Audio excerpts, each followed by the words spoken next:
morning. It's time to jump on that to-do list, but that home improvement project doesn't have to be a chore. Before you jump in, tune in here to About Your House to listen and learn from the most experienced and reputable contractors and service providers in the industry.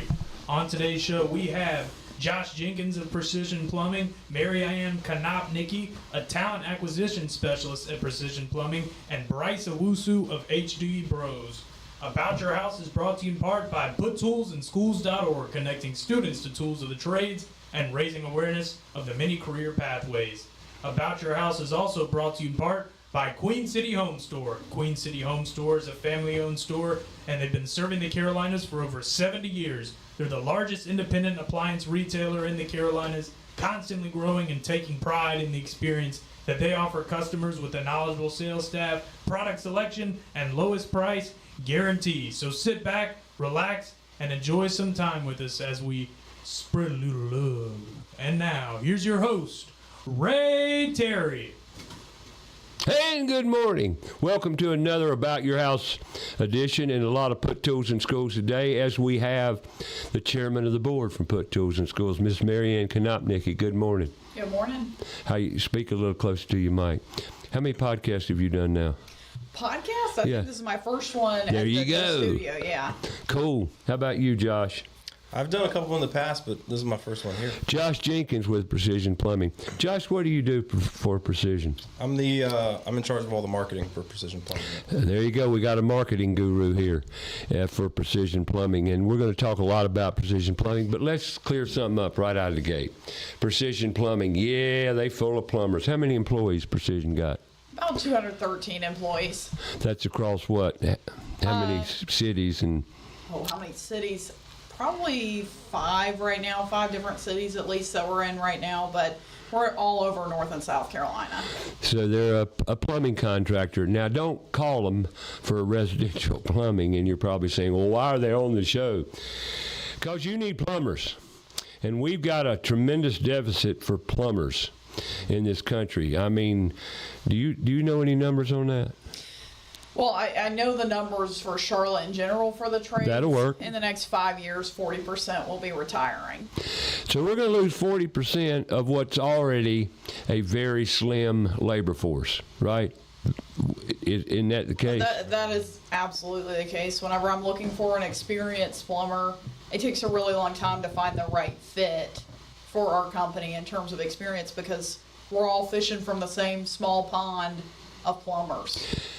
That's why I wanted to bring this to everybody's attention today via podcast and information. Mary Ann has been with Precision now how long? 2.5 years. 2.5 years, and you're going to find out a little bit about her history. Now I'm going to ask everybody, how old are you? I'm 32. 32, perfect. How about you, Josh? How old are you? I'm 31. You're a new dad, too. I sure am. Congratulations. Thank you. Happy awesome. Boy. Yeah. Did you sleep last night? I actually slept great. Last night was really good. Yeah, it doesn't really happen good often, night. But how's the baby now? He's only 3 months. 3 months. He's brand new daddy. Oh boy, perking right along in life. Mary Ann, where did I meet you?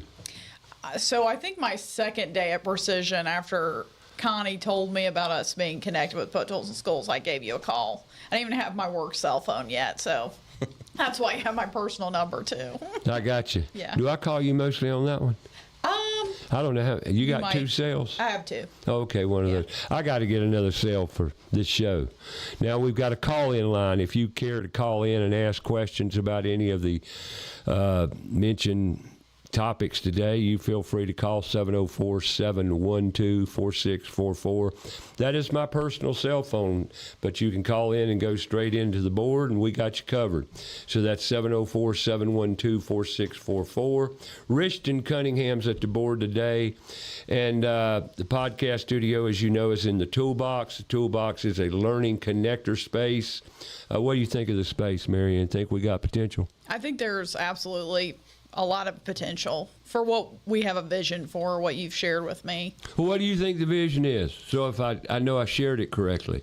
Oh, well, the vision is for young people to come into the space and learn about the trades, learn about material, learn about how to fix things, how to replace things. So they're learning while they're resetting the space, but also learning once the space is fully set up. There's so many things to consider when you got a space like this, learning space. One, teamwork, communication, soft skills, just handling yourself right, safety. Everyone that comes in here and that's really interested in the trades, one of the first things they'll do is get on the computers. You go online and earn your OSHA 10. OSHA, the Occupational Safety and Health Act. OSHA 10 is all around safety. Yep. Y'all teach that in your apprenticeships, do you not? Well, OSHA 10 is separate from our apprenticeship, but it is part of the NCCER too. Right. But it's a standard for our company.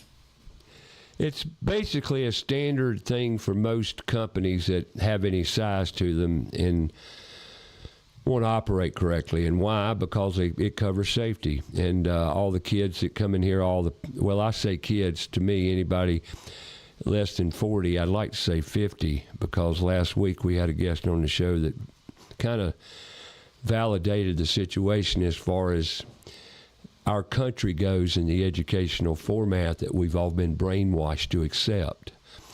By what I mean by that is he's a 47-year-old professional in the industry of cabinets.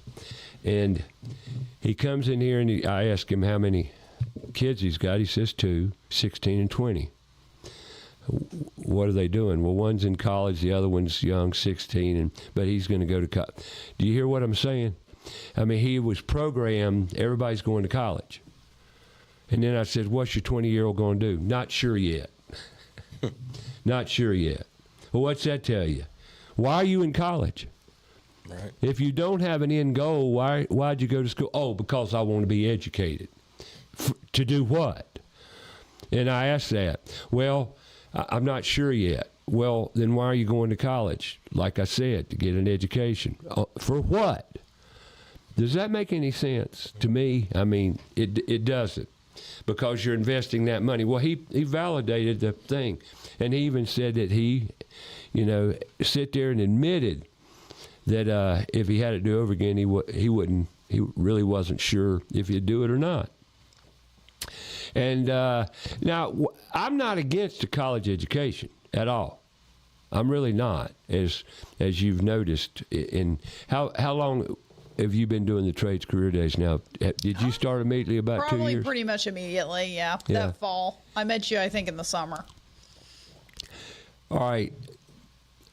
Mary Ann here is a talent acquisition specialist, and that's another name for workforce development director. And recruiter. And recruiter. Now, where are you from? I'm originally from Laurinburg, North Carolina. Country girl. Yeah. Right? Small town. It's not so small anymore, though. That's where my grandma's from, Laurinburg. Oh, okay. Cool. Small world. Yeah. Tell us about your upbringing. So A little bit. A little bit of my upbringing. So my mom is a teacher. Yep. She was a teacher for 39 years before she officially retired. She retired from North Carolina 29 years and then taught another 10 in South Carolina before she fully retired. My dad has had a mixture of careers throughout his life. He was in construction really early on. He was in insurance after that. And then he was a youth pastor for most of my growing up years, and he's a pastor now. Okay. Yeah. I didn't know your dad was a pastor. Yep. That's interesting. That's great. So you graduated down in Laurinburg High School. Then you went to college. Yep. Tell us about it. So I graduated from Scotland High School, small town, so we only had one high school for the entire county. How many were in your graduating class? Do you remember? I think it was about 500. Oh, really? That's a Yeah. pretty good-sized class. Yeah. For the whole county, yeah. Yep. And we're a big So school. there's one school for the whole county. Yes. Wow, a lot of Very different than Charlotte, yes. Yeah, you might say that. Well, do you remember high school as having trades in vocational ed, or CTE as they call it now? We did have a few trades programs in my high school because we're closer to the country. We had a mechanical shop that was in the back of our high school. And then we had plumbing for a while too, but I think the attendance in those classes, or people signing up for the classes, became lower. So that class went away probably by the time I graduated. We had culinary arts. We actually ran a restaurant That's out of awesome. our high school. And then we had a daycare center too that was ran from our high school. That's as well. awesome. Yep. So you did have training, vocational training. Yep. Where they knew they did not have to go to college to pursue that path. Yes. And you went to college, Yep. but you knew what you wanted to do. I did. Do to mama. Yep, I did. Well, I will say this. When I was probably prior to middle school, my mother is a teacher who works very hard, worked long hours, would be late at school. And I was like, I do not want to do that. That is not what I want to do. She works way too hard. She's exhausted every evening. But then because she is a teacher, we were really good in school, all my sisters and I. And I was good at teaching people, specifically math. So when I would finish my work early, I started teaching the kids around me whenever the teacher couldn't get to them. So I fell in love with teaching. But with that being said, I didn't realize at the time there were other opportunities to teach outside of the classroom. Right. Well, I didn't know I was a teacher until somebody said, you need to be teaching. And the guy who told me I needed to be teaching was superintendent of CMS schools at the time. And I was in a meeting, and he heard me, and he says, boy, you need to be teaching. I looked at him and laughed and says, I've never been to college. I can't teach. He says, oh, son, you've been to college. You've earned a PhD in what you do the hard way. And that was a great compliment at the time, but still, I didn't want to pursue teaching per se. You know, although I teach.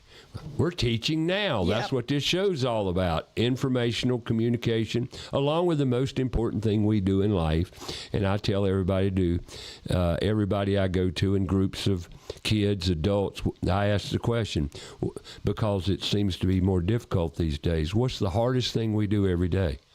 Most important thing we do every day seems to be, and it's communicate. Yeah. Communicate. Is that not a problem in today's professional arena? Oh, 100% is an issue, I think, in every profession. If you're not a good communicator, you're not going to be successful in anything that you do. Bingo. Yeah. How many apprentices, newbies, you might say, to the plumbing that can't talk? And when I say they can't talk, they can talk, but they don't talk fluently and where you can understand them necessarily. And I'm not talking Hispanics or foreign immigrants or whatever. I'm talking about born and bred American citizens. Yeah. Now, I will say most of the ones that we end up bringing into our program are pretty well spoken and can say why they want to be a part of the apprenticeship program. And typically the ones who don't have a clear answer for that, they don't last very long at the program because it wasn't a priority for them. But if I can tell there's a passion behind their voice and they can say why they want to go into it, those people 100% of the time end up in our program. Right. Gotcha. Yep. All you got to do is find the passion, find the desire, find the initiative, self-confidence, all because as we've experienced, kids today in public school system don't have that. The self-confidence is lacking. And therefore, put tools in schools in the toolbox. You put tools in the kids' hands, no different than toys. No different at all than toys, And how about you, Josh? Did you grow up with tools? I did, yeah. My dad was a general manager of a Home Depot for 25 years. Oh, wow. So Look at you. See, I don't know what I have to bring to the table. Heck, your dad was a Home Depot manager. Matter of fact, we had a guest on the show last week that worked for Home Depot. Andy worked for about 13 years. Andy worked for Lowe's for about 11. Oh, wow. And he brought a lot to the table, a lot of information. I enjoyed it. And here you had a dad. So you spent time in Home Depot quite a bit. Oh, yeah, absolutely. I worked there for a short stint, too. But mainly it was my dad bringing home. Home Depot would sell those little kits. Little kid kits. Yeah. For building a wooden car or a birdhouse or something. I remember doing those a lot. The Saturday workshops. Yeah. Yep. I went to those a lot. You did? Mm-hmm. Well, that's awesome. Yeah. Well, tell me more. Where are you from? I'm from here originally. I grew up in Matthews. Oh, Matthews boy. Mm-hmm. You got any siblings? I do. I have 8 siblings. And your dad was a manager of a Home Depot. Well, you just said he was a manager of Home. Which one?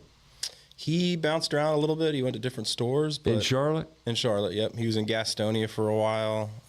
I think he was in the Pineville location for a little bit. He was just kind of all over. What's he doing now? He's retired. He's helping my mom run her homeschooling bookstore in Matthews. Oh, So he's- your mom is in that homeschooling bookstore. Yep, the I homeschool may have room. met her because I've been in there. Have you? Okay. Well, I went in there to talk about put tools in schools and how Sure. we could help the homeschool network. Yeah. The, Okay. the homeschooling community, which has grown tremendously. It's massive. Yeah. You know, well, you see, look at you. Look what you bring this. It's massive. You know more than you thought you knew. I guess so. But it's simply by coincidence that you come in here today and your dad was the manager of a Home Depot store. Which how long did he was with? Was he with Home Depot? He was there for over 20 years. Wow. Yeah, he was. It was a full career for him. Did he start in Charlotte? Because first Home Depot came to Charlotte in August of '91. I think he started in Charlotte because they Okay, well, moved that was here almost right 30. before I was born. Yeah. Yeah. It's you can tell my age because I go way back, you know. But I was so excited when Home Depot opened in Charlotte. I Really? really was. And the reason because I was excited is I was a remodeler. I was a contractor, you could say, and I my whole career has been with tools and improving and remodeling. I started in residential construction, but multifamily building apartments. And then when I later on moved to the residential side of the company I worked with, which was Irvin back in the day, I got used to the residential side of construction, house building. And my job was to fix what was broken in new houses. Now you say, new houses, why would anything be broken? Well, you got to know the history of Raintree to know that. Raintree is where I ended up leaving that company because they went belly up. And when I left there, I went into my own business because I was 22 years old and a superintendent. And who in Charlotte's going to hire a 22-year-old superintendent, right? Mm-hmm. What do you know, boy? So anyway, I went out on my own, Terry's Contracting Services. And then I got into the industry full time. And then came just changes. Nary came to Charlotte in 1990. And when that happened, like I said, 91, in 90, Home Depot wasn't here yet. Mm-hmm. And then I heard by rumor, there was a Home Depot going to open in Pineville. I said, oh boy, because Lowe's lacked a great deal. And not everybody enjoys big box stores in the industry. We don't have a choice because they've come in and run a lot of the hardware stores out of business due to the locations and how many there are. And then I felt like personally, if we could have some competition going on, it would improve the industry as a whole. Mm-hmm. And lo and behold, it did. When Home Depot came to town, Lowe's stepped up their game a little bit and became actually, I prefer Lowe's over Home Depot. And I got to tell you why, because everybody says, why? Do you have a preference? You're probably a Home Depot boy, aren't you? Because your dad. Pretty loyal to Home Depot, yeah. Yeah, I can understand. Rightfully so. Well, I'm not. And I'm going to tell you why. And you can tell me if it makes sense or not. Standardization. As a contractor, when you go into a store, you want to get in, get your goods, and get out. You got a job to do, right? Time. Sure. I can walk in the front door at any Lowe's and look at that store from 10 feet in, maybe 20. But anyway, when I get to the aisles and I can look down and I can tell you where everything's at in that store. Mm-hmm. There's more standardization in a Lowe's than there is Home Depot. And Home Depot, every store's different. Every store's different. Why? I mean, you don't have to answer that because I've asked managers. I've worked in managers' homes for Home Depots before, really? And we've had that conversation. And I had that conversation with my co-host back in the day on the Home Improvement Show on WBT in the mid-'90s with John Gordon. I think he still might be on that show. I'm not sure. I didn't listen to it. Why? Because Home Depot. All the answers are Home Depot. And I just couldn't take it anymore. All the answers aren't Home Depot. There are different paint stores. There are different other lumber yards. Everything's not Home Depot. Well, they became a co-host, and they became the general sponsor of the show. And then one day, I was in Home Depot. I was loyal, Josh. I was. I went to Home Depot because my co-host was Home Depot. But yet, I go in there, and look, I'm not throwing Home Depot completely under the bus, but as a contractor, and I go into a store and I can't find anything, and then you look at a sales associate and he looks at you like a deer in the headlights, oh, they must have moved that. There's what I've heard 100 times before, but still doesn't know where it's at. Matter of fact, some of them will, but to be fair, they've got better controls of that now in their little handheld devices. They can whoop it up real quick and tell you exactly where it's at. That's a good thing. Yeah. So I have learned that. However, it's really nice if you can go into a store and go find things. And both stores, regardless, it's an inventory problem. I went into a Lowe's last week, and lo and behold, they were out of 2 things. Well, what good are you if you're out of your goods? Inventory, right? But anyway, good to hear you're a Home Depot boy, and I'm glad to know you were raised with Home Depot. Mm-hmm. And you went to the Saturday workshops. I did, yep. I even got to meet Tony Stewart, the NASCAR driver for Home Depot a while back. He came to some of the stores, did like a little tour around the country to the Home Depots, and I remember my dad taking me to that. That's got awesome. to sign a little race car with him. Yeah. It was super cool. So we were full into Home Depot when I was growing up. Home Depot is a great store overall because, I mean, another part of the story. Back in 90, Lowe's nor Home Depot were members of NARI, the National Association of the Remodeling Industry. I, at the time, was the first president of the chapter of NARI. Bryce Awuzie is in studio today. He's the gallery today. And, Home Depot and all of it, in 1990, none of this, what we have today in Charlotte, was here. Mm-hmm. In other words, how many Home Depots are in Charlotte? What, 4, 5, 6? I don't know. Huntersville? I mean, they're everywhere, right? Lowe's are everywhere. Well, back then, there wasn't that situation. Right. And I felt like, here again, being the ambassador that I was for not Home Depot, for NARI, because I was the president, I said, since Home Depot's got a radio show they sponsor, and they did, it's great, WBT Powerhouse station, right? And they're in the industry, and they've come to Charlotte to stay and be a part of this community. They ought to have joined NARI. So I went and recruited Home Depot to be a NARI member. That started a national problem at first, because NARI, the professionals in NARI, were kind of like, what's Home Depot joining NARI for? Now, today it seems like a natural fit, doesn't it? Mm-hmm. Back then it didn't, to show you how things were. They didn't want the big box stores involved with such a prestigious association. I guess that was the thought. Well, anyway, they joined. Now they're sponsors on the national level. They jumped in the water big time, went deep, and now they're sponsors nationally and very involved in the industry as a whole. So I feel like it worked. Lowe's never joined NARI, but Home Depot did. So in light of that, even today, Home Depot's still a national member of NARI, which is great. So they're definitely supportive of the industry and done due diligence to be what they are today. So kudos. Yeah. They support the industry. They supported NARI and the growth. And I don't think price is the issue when it comes to box stores. What do you like? I mean, typically we go to Home Depot or Lowe's. There's not really a preference. It's whichever one's closer to us. And usually Right. They're across the street from each other. So See what I mean, folks? See how it changed things, And honestly, there are times when, if one store doesn't have it, you're going to go to the other one, But I got to say, I love me some Ace Hardwares. Yeah. I mean, I was down in TK area the other day. And Kevin's out here in the gallery today too, Kevin Muir. And Kevin says, well, there's a hardware store right up the street. I says, no, I didn't. He said, oh, yeah, I went there a couple weeks ago or whatever. You were out there.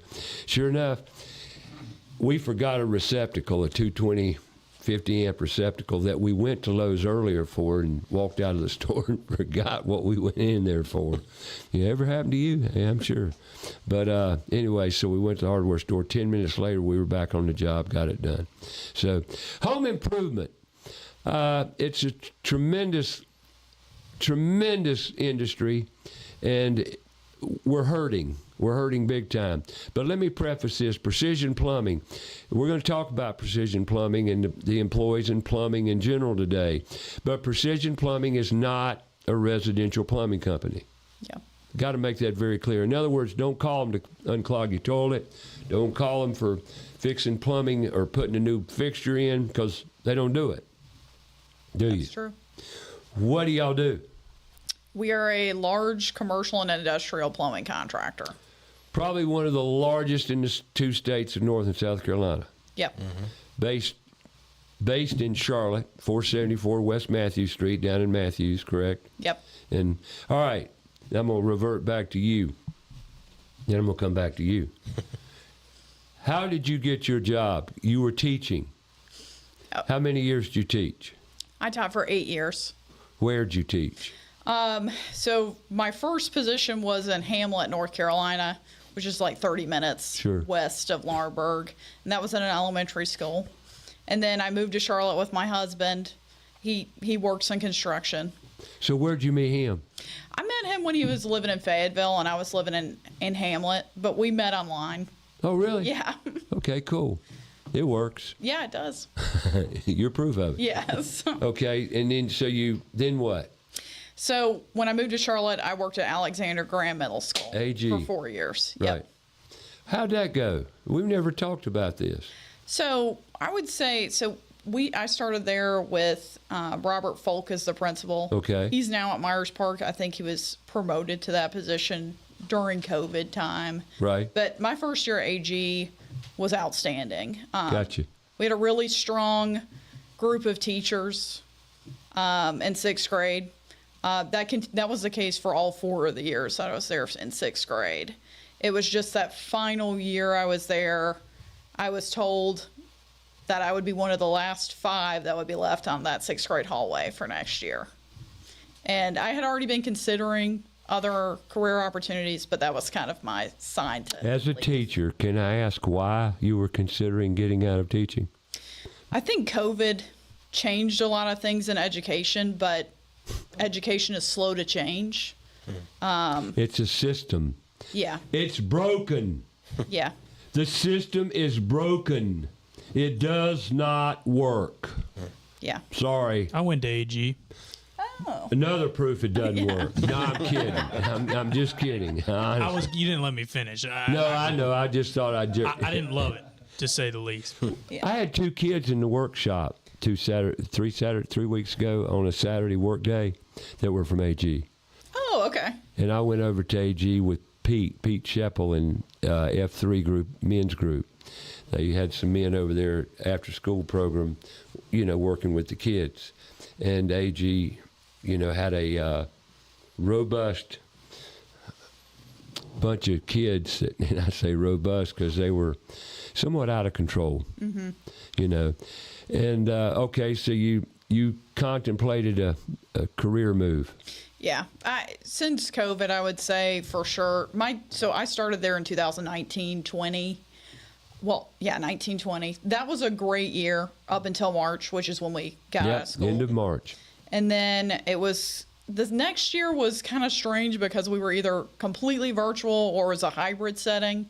So I can't really say anything negative other than a lot of kids missed education during that year because they didn't have a parent who could be home full time to regulate their learning. 2020 was devastating to the education system. And not that it wasn't bad enough, then here comes COVID and it just sunk the boat. And they're still reeling from that. Yeah. That's what we hear, talking to educators.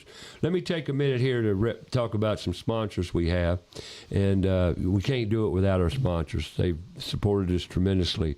And one of which is ABS Insulating.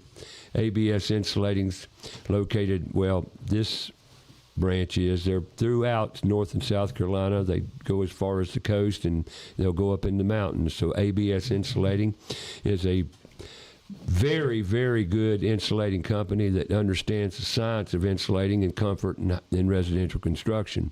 And if you've got a house that you're remodeling, you may want to give them a call to come out and do an analysis on what they can do to improve the existing structure. You know, and they've got air seal programs. They got open cell, closed cell foam insulation, and they've also got a combination of various techniques to air seal and make your house more comfortable with less energy bills. Also, you can't forget their gutter division. ABS Insulation's got a gutter division that specializes in gutter repair, installation, maintenance, you know, repair, whatever the case may be. They'll come to you and, you know, take care of whatever gutter problems you may have. After all, the number one enemy you have in your home is water. You must control it. Control it coming off the roof. And ABS is great at that. So give them a call. Better yet, go online, absinsulating.com. And then don't forget our boys up at Josh and Alex up at Rhino Lift Foundation Solutions. Great duo, great two kids graduated from college, got together one day and decided to get into the foundation business after Josh worked in foundation repair in his summers in college and got a well-versed, good education. And, well, so well he wanted to open a business and be great about it, and I'm talking great. And the problem with, not that it's a problem, but the situation around foundation repair, you don't know who to believe or what to believe. I say that a lot on this show. Who do you believe, what do you believe? But if you need foundation repair, helical piers, crawl space, encapsulation, concrete lifting, meaning the slab, your patios drop, your driveway, they can lift the concrete back into place. No matter what the case is, well, give them a call. If you've got foundation issues, concrete issues, foundation repair, you know, if you got cracks in your brick, your doors are sticking, you got cracks in your drywall, you've definitely got foundation issues. Give them a call. That's Rhino Lift Foundation Solutions. And online, it's Rhino Lift Foundations.com. Give them a call. Great company in North and South Carolina, general contractors. So they got you covered. That's Rhino Lift Foundation Solutions. Today's show, we got Precision Plumbing in-house talking about, well, we're going to talk about the plumber shortage.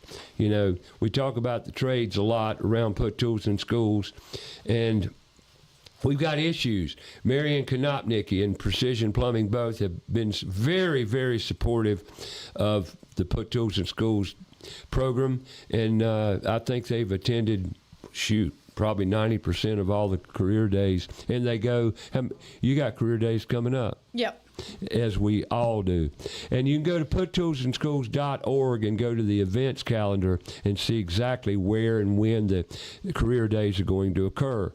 And we're going to talk about those because, well, there's an issue. And when we go into a school, we find out firsthand where the problems are, don't we? Yep. All right. You had a career change. Yep. What made you decide to go in plumbing? I mean, can you tell us a little background there? So my husband works in construction. He's never worked personally with Precision Plumbing. He is in commercial construction. But we actually heard about Precision Plumbing through our church. Charlie Brown, who was the owner of Precision Plumbing, went to the church that we were going to at the time. Oh, really? Yep.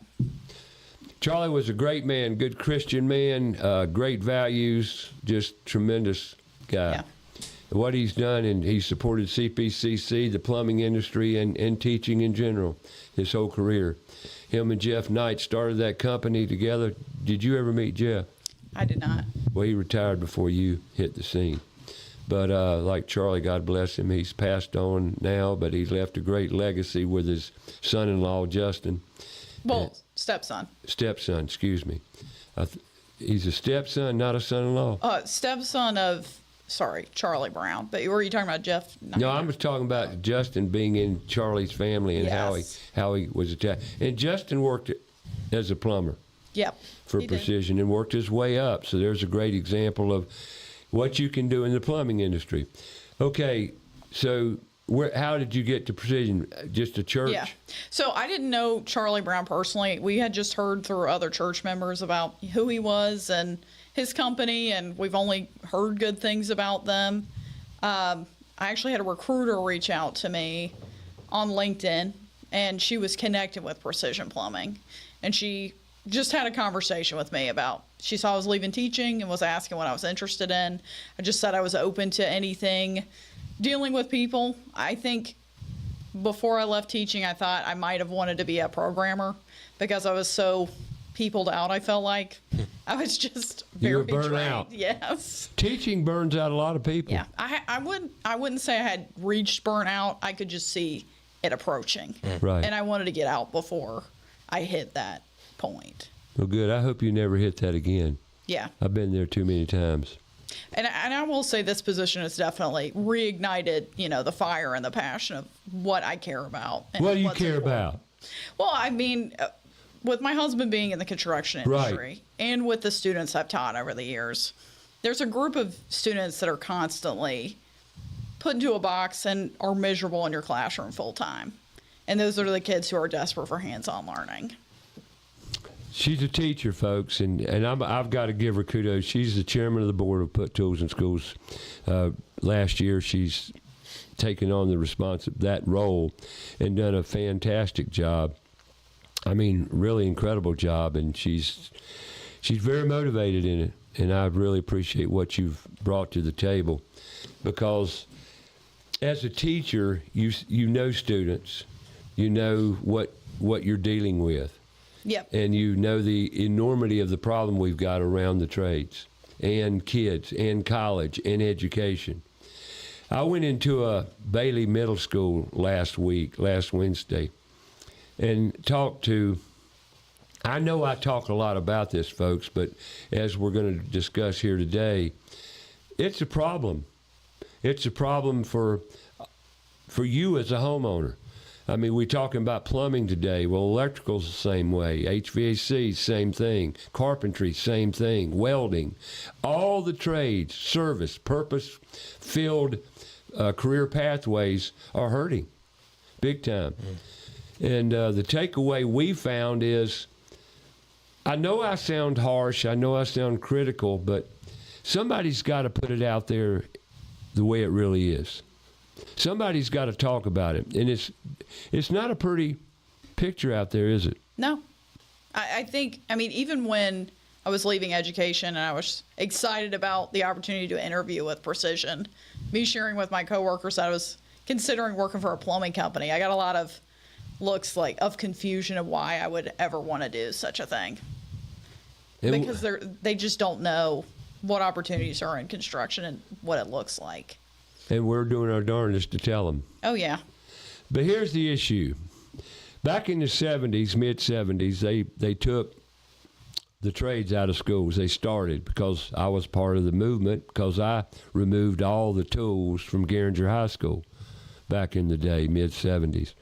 And when that happened, they went to CTE, Careers in Technical Education, which that acronym makes no sense at all.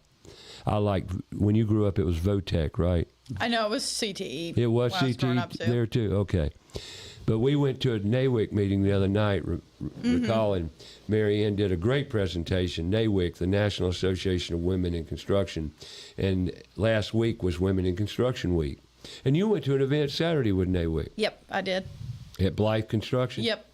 Tell them about your day at Blythe. Tell them what you got to do. I got to operate an excavator, which that was really What? cool. Yeah. I didn't tell me I that. sent you a video, but Did you send me video? Yeah, I Oh. did. Jennifer and I got to operate that. Now that's awesome. Yeah.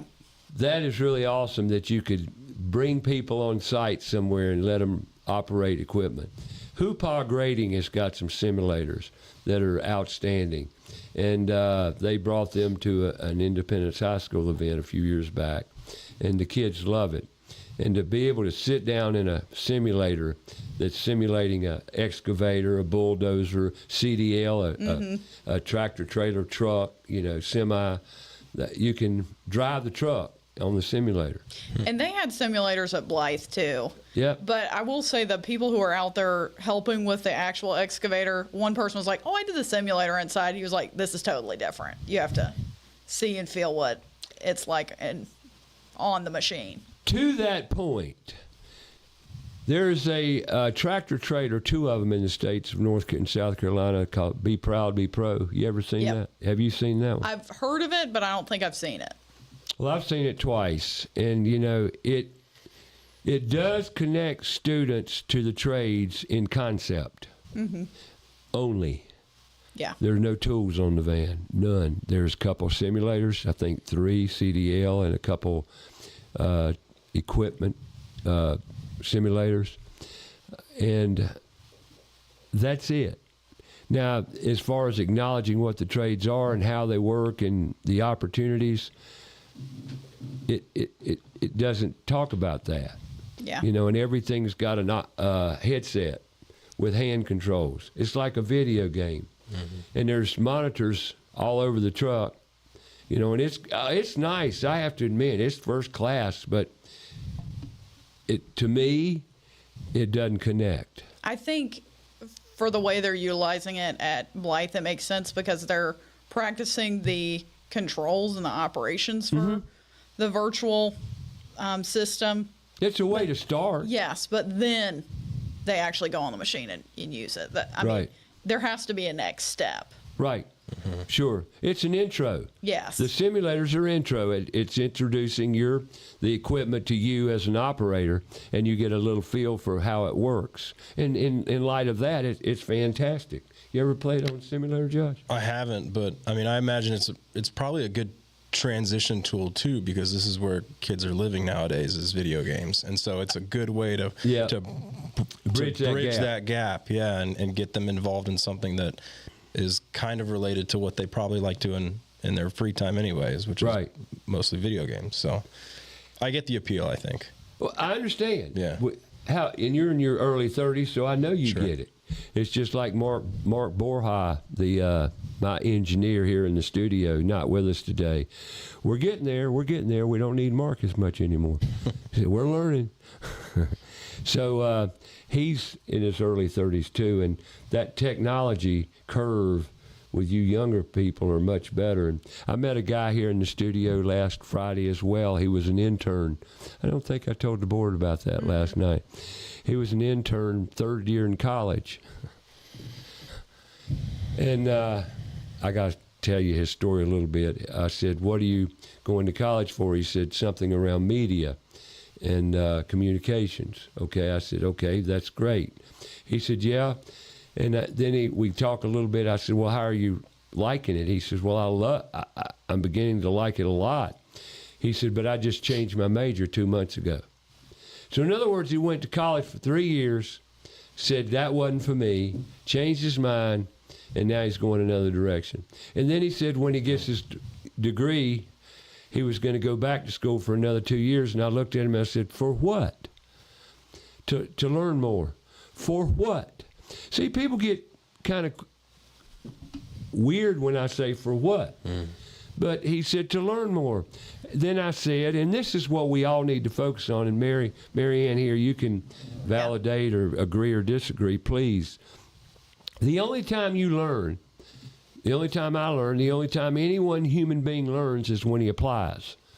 You'll never learn anything till you apply, like we just discussed. The simulators, that's a great intro tool, but you'll never learn it until you get on an excavator like you did Saturday. You never learn anything till you practice it, apply it. So how do you get more educated if you don't apply? Yeah. I mean, then I'm the bad one. I'm the culprit here because I'm criticizing education.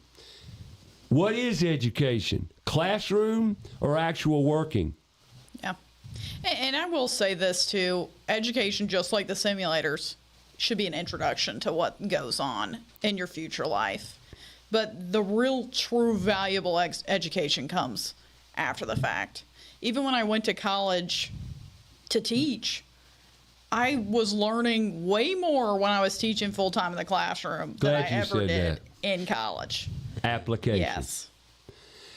Mark Borja, as a relative to the conversation I had with this new intern, and I says, Mark, how much have you learned in the field in real life versus what you learned in college? He says, my God, he said, it's 100-fold more because of application. You can't learn that in the classroom. You cannot learn that in the classroom. There's no way to.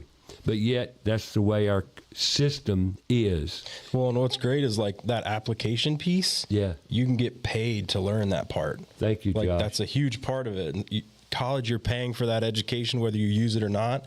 You can go get that application education somewhere else and actually get paid in the same time, which is huge. In some direction, we're going to talk about this in hour two, about kids there's a transition going on. We can agree with that, toward the trades, toward working with tools in the trades. Okay? Unfortunately, we're fighting a battle. We're fighting a psyop, basically, and I'm sorry to put it that way, but that's what it's become, where we've been trained to go get a degree so we'll be successful. How's that working? 90% of all those with degrees out there, when they get out of college, they do not apply. 90%, they do not apply that degree to their college pathway. Speaking of which, you went to college, I presume. I went to college for 1 semester. Oh, you're my man. What happened? Well, Where'd you go to college? Let's start there. so I went to CPCC. Cool. Community college. Sure, great college. Great. I was either paying for the classes or I was paying for the books, and then my parents were paying for the other part. Sure. So I had a little skin in the game. I didn't know what I was going to college for. It was a community college, so I was kind of there to figure out a direction. And yeah. Went there for 1 semester and realized that I wasn't finding that direction, and I thankfully learned that pretty quick because it was coming out of my wallet, and joined the military instead. Oh, really? And I spent 8 years in the military and ended up. In what branch? I was in the Air Force for 5. Doing what? I was an intelligence analyst. Okay, cool. So I worked with signals and radar theory, and actually got a huge education in that while I was there, and got paid for it at the same time. And I ended up with an associate's degree during my time there, and the hands-on education that I got during tech school and military training was way more than anything I could have gotten at a college. And it was partly because of the industry and because the education was in, I worked on classified systems. I worked with equipment and radars that the civilian side of life doesn't really have. And so it was a little specialized, of course, but it was a huge degree. So when you got out of the military, 8 years? 8 years. You said yes, you sir. did 5. 5 in Air Force, and then I did 3 in the Space Force when it started. Oh, yeah, I remember having a small conversation with you at Space Force. How did that go? It was great. It was in its infancy. It was exactly the same as the Air Force for a little while. It took a while for it to get its own identity, but it was fun to be part of that first 1,000 people that transitioned over. What'd you do in the Space Force? Same exact thing. I was in Intel. Yep. My education career just kind of transferred over. Speaking of hands-on, my MOS in the military was wheel vehicle and track vehicle mechanic. Oh, nice. And we learned hands-on was the school. Mm-hmm. We got dirty and greasy, learning the systems around track and wheel. But in the military, everything's in a book. You get manuals. Mm-hmm. Everything, every piece of equipment, everything has a book with it. It's got everything you need in the book. Right. And that's the way we were taught. And not a bad thing, because you got your rule book and your instruction sheet right in the book. Yeah. But to the point of learning hands-on, it's the only way you can learn is to get dirty, get greasy. And I learned a tremendous amount when I got back and got in the maintenance department, but I already knew what I needed to know. And then I became a cook, and then when I left maintenance and went to cook, I had more fun. Yeah. A lot more fun. I bet. Yeah, I enjoyed that. For 8.5 years, I cooked for 88 men. Oh, wow. You know, yeah. Every month I cooked their meals, and it was great. Who was that with, or was that National Guard, North Carolina National Guard. National Guard? Okay. Yeah, Army National Guard. I was in it for 11 and a half years. Wow. Yeah, it was okay. I enjoyed it until I didn't enjoy it. Mm-hmm. You know, you can only take so much so long of the military, and you know what I'm talking about. Yes, sir. All right. Then you got out of the military. You get out one day and say, now what? Well, I got out. I decided to get out during COVID. And to Mary Ann's point, that was a huge turning point for a lot of people. It was also the same time we were withdrawing from Afghanistan, which was also a huge fumble by our administration. And so during that time, I decided to get out, and I wanted to make sure I had something set up when I got out, because I knew that my education and intelligence wasn't going to really apply to a whole lot in the civilian sector as if I didn't go work for like the FBI or NSA or something like that. So I got a real passion into farming, which is similar to the trades. Farming is an industry that's also in decline, and big time. I think the average age of a farmer is like 65 years old nowadays. So I wanted to get in something that was needed, and I wanted to have job security. Yeah, I wanted to have purpose. And so I got really into farming. There's a program in the military called SkillBridge that lets you transition out of the military and go work for a civilian company, partnering civilian company for 6 months. And you still get paid by the military. So they kind of help you transition into a job, and then after those 6 months is up, ideally that company will offer you a job. So I went and worked with Miller Electric. They're a commercial electrical company here in Charlotte.